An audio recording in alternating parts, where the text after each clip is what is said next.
Merhabalar. Palavra'nın Anneler Günü'ne özel konseptinde bu hafta konuk ben ve annemdik. Bizim için çok keyifliydi. 8:15 PM'de Perşembe günü izlemeyi unutmayın. Anneler Gününüz kutlu olsun.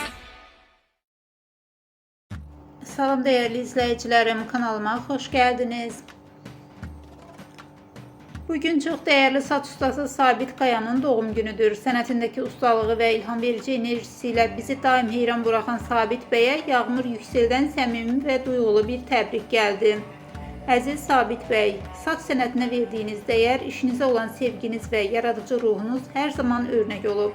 Bu xüsusi gününüzdə sizə sağlam, uğurlu ve bol ilhamlı illər arzulayıram. Doğum gününüz mübarək olsun.